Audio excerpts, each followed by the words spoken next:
Liberty Nation. Truth is making a comeback. Hi, this is Tim Donner with this week's LibertyNation.com TV Roundtable. Well, fake news has become perhaps the most significant phrase in the political lexicon these days. There's so much fake news emanating from the elite establishment media and so little time to chronicle all of it. But we're going to talk about three of the most prominent pieces of fake news or grossly misleading news with our panel. LibertyNation.com managing editor Mark Angelides, political correspondent Graham Noble, and we welcome to LibertyNation.com our newest national correspondent, longtime author and editor for the Washington Times, Joe Schaefer. Welcome, Joe. Thank you very much. Graham, we'll go to you first with the establishment media narrative that Trump's attacks on them amount to some sinister totalitarian assault on free speech. So what's the deal with this? Trump is not actually like Joseph Stalin in calling the media the enemy of the people? Well, no, Tim. Ironically enough, if Trump were more like Joseph Stalin, the left would probably like him a lot better. The fact is, of course, that the idea of, a president being hostile towards the media as if this is some kind of new horror that we're facing is ridiculous. Thomas Jefferson was not a fan of the media at all. The media didn't like him either. And even though he was a huge believer in freedom of the press, he was also a believer in the idea that everybody who could read a newspaper was able to actually understand what they were reading. So in a way, he was saying that freedom of the press is a great thing as long as what the people are reading in the press is actually accurate. An accurate reflection of what is actually happening. I think Thomas Jefferson would have been horrified at the way the media conducts themselves today. He was once reported to have written that the only honest thing you will read in a newspaper is the advertisements. Trump is a little more, shall we say, direct about it. I think the idea of Trump actually referring to the media as the enemy of the people is, I think perhaps the use of the word enemy, one could argue is a little much, although I totally agree with the president that the establishment media is no friend of the American people. You've got to look at it like this. Basically, if you ask the average leftist today, do you believe the Russian government is the enemy of the American people? Chances are all of them are going to answer in the affirmative. And if you ask them why they think that, they're going to point to the 2016 election and they're going to say, well, the Russian government attempted to meddle in our election. They attempted to have some influence on our political system. And therefore that makes them an enemy of the people. Well, the establishment media spreads a lot of false news, or at least they, at very least, you could say they play fast and loose with the truth, and they sow a lot of discord. They are able to incite a certain amount of hatred and animosity and distrust, and I think it's hard to describe them as a friend to the American people when they are behaving in such a manner. Maybe the president would have been better off by saying this media is the enemy of the people. Not the media writ large, but the media as we see it today, as it's reflected today. Mark, let's move to you. You want to bring forward, in terms of fake news, the Brexit Project Fear story stating that the UK will run out of insulin if Britain leaves the EU because the UK doesn't manufacture insulin. You say this is demonstrably false and designed to scare people. Is this like when the British media said in the run-up to the Brexit vote that the country would suffer an economic collapse if they left the EU? Yes, it's known throughout the UK, and I think probably over on your side of the Atlantic, as Project Fear. and it's a coordinated effort by government to scare voters into, now it's into changing their minds. Originally it was to get them to vote in the correct way. But quite literally, the example I'm using here about the insulin, this was put out by Oliver King, who is I believe, the head of content at Channel 4. Now, many people think that the UK only has one government-sponsored channel, the BBC. But that's not true. Channel 4 is actually run through a government department. And so you have essentially a government mouthpiece putting out news that, as it specifically stated, that the UK does not manufacture insulin. Now, when I came across this, I thought that seems bizarre that we have a nation that is following in America's trend here of getting slightly overweight. And so the idea that we wouldn't actually create our own insulin seemed to me almost ridiculous. So it took me a vast amount of research, vast amount, almost 3 minutes on Google, to find 12 manufacturers of insulin within the UK.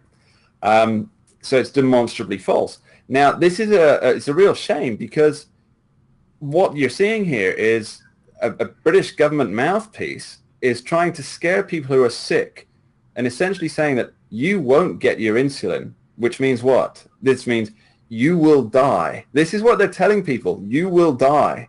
They're looking them straight in the eye with a straight poker face saying, you will die if you don't try and stop Brexit. And this is hideous. I mean, it's just awful. It's part of a much larger campaign. Of course, we've even been threatened that Britain won't be able to produce sandwiches. Yes, it's true. Even though you invented them. The Earl of Sandwich and all Sandwich, that. that's right, yes.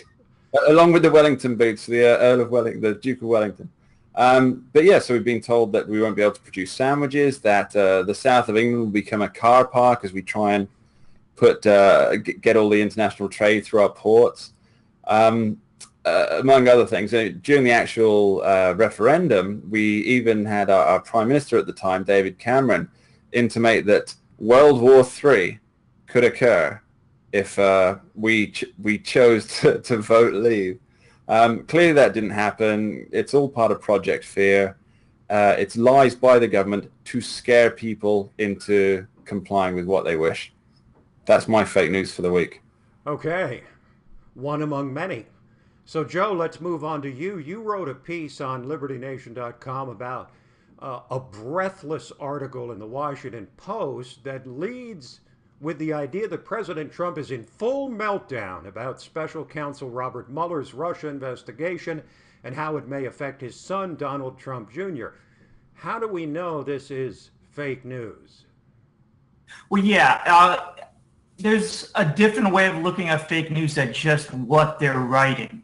They're covering this, they're hyping this Robert Mueller investigation, and Donald Trump Jr. met once with this woman who has some ties to the Kremlin, but he was looking for opposition research on a political opponent, which is really surprising in politics. No one's ever done that. No. And he apparently didn't get anything. But so this goes into this thing called the 24-hour news cycle, which is this hyper rapid fire kind of electrified tunnel. And so big organizations like the Washington Post, CNN, these people who anoint themselves as the news, they control the narrative with what they're reporting, but also with what's not being reported. So in the article, I kind of put that with the Dianne Feinstein story that's come out, where she had an actual Chinese communist spy on her personal staff for 20 years. In the Washington Post, at the time I wrote the article, and I checked this morning, they still haven't written about this article. And this is, I mean, I would think far more serious than anything that they have with Trump in Russia, with the collusion with Donald Trump Jr. This is a sitting senator. Her husband was doing business with China, started out $500,000 in 1992. Dianne Feinstein gets on the Senate Foreign Relations Committee in 1995. All of a sudden, he's doing $150 million investment in China. Fast forward to today, she's going over there on trips as part of her senatorial duties, bringing him along, meeting Chinese leaders. Fast forward to today, she's the second wealthiest sitting senator in the United States Congress. She's worth $94 million, most of it coming from her husband. That's a story. Where is the Washington Post on this story? They're coming up with new adjectives to describe Trump: flustered, frustrated, bellowing.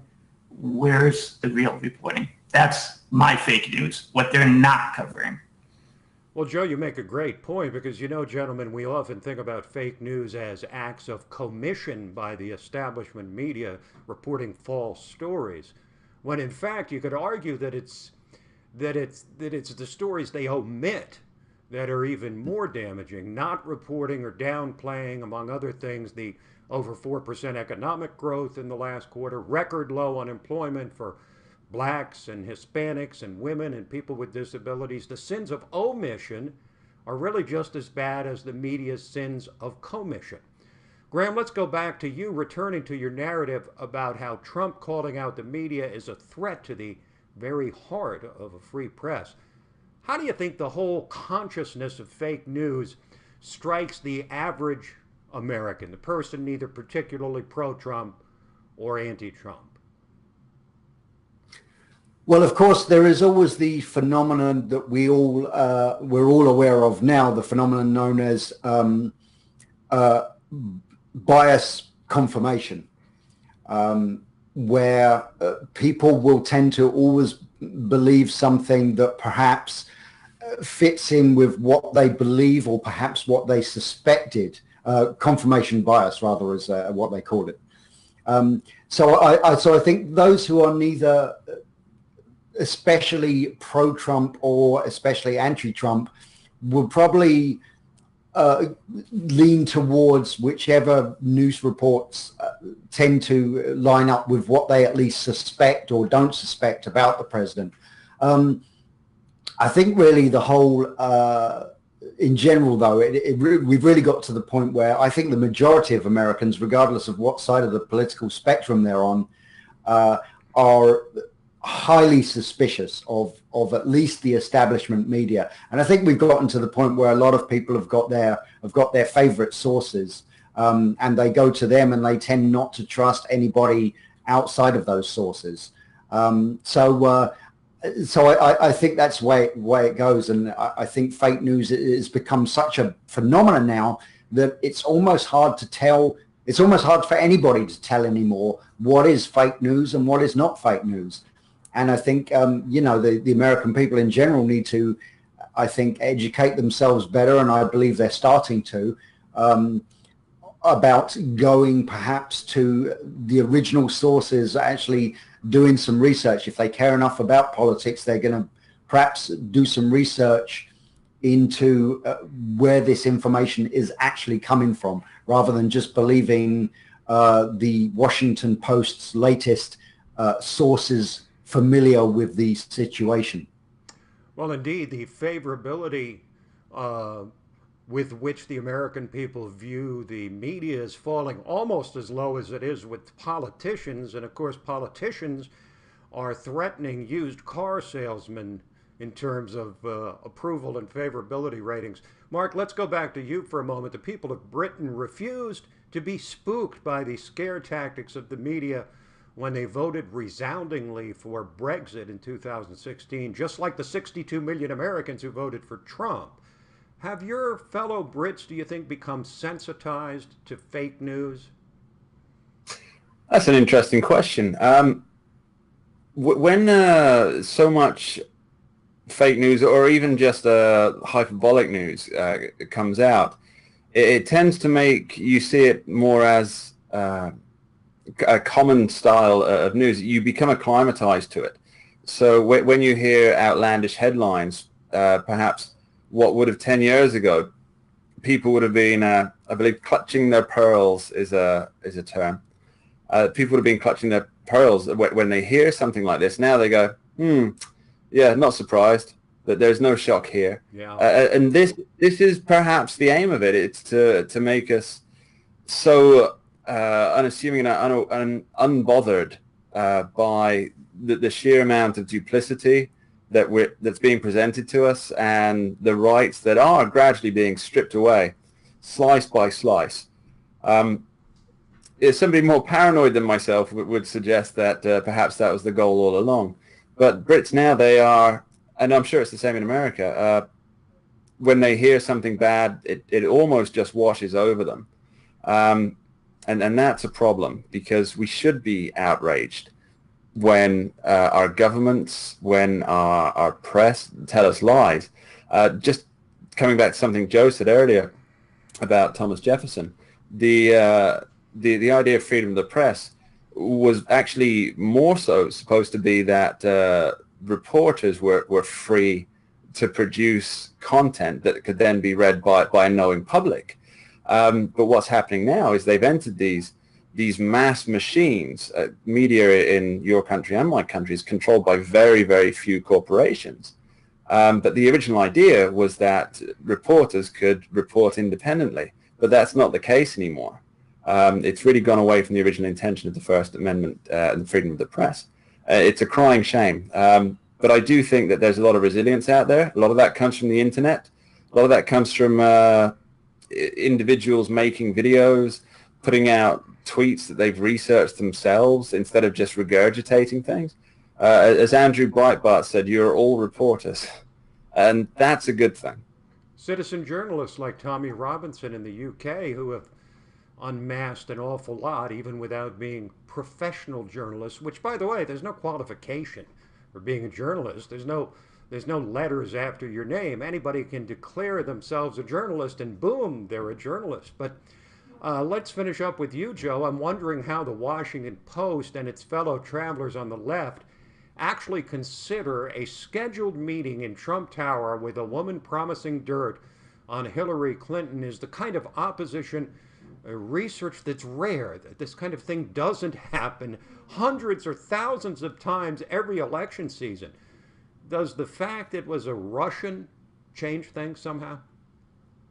Well, it does change things, because the narrative that they're pursuing is that Russia is our enemy, which they're not the Soviet Union anymore. We're not in a state of a Cold War with them anymore. But as we all remember, this is the same Washington Post that laughed at Mitt Romney when he brought that up during the 2012 election. All of a sudden, Obama's quote, the 1980s want your foreign policy back. Well, okay, it's now Trump's in there, and Trump wants us to have potentially good relations with Russia if we can. Well, this is a weapon we can use against Trump, so now Russia's the bad guy. It's expediency. It's whatever weapon that they need when they need it, and principle doesn't really come into it a lot. And just to piggyback on what Graham and Mark said, I think it's important, like the new journalism has released so much, the internet too. There's so much information out there now for people. But the mainstream media, the Washington Post, they still want to be the referee. They want to be the authority figure. Problem is, they also want to get in the fight. It's sort of like a boxing match where the referee pushes one guy out and says, I'm fighting this guy now. And he starts throwing punches. Then the opponent punches back, and you can't do that. I'm the referee. You can't hit the referee.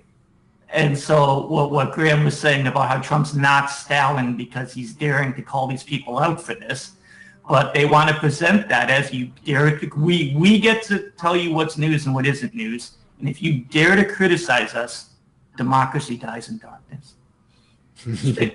Yeah, and on that profound note, that's about all the fun we're allowed to have. Gentlemen, thank you, Mark Angelides and Graham Noble and Joe Schaefer. That is our LibertyNation.com Fake News Roundtable. I'm Tim Donner, and this is LNTV.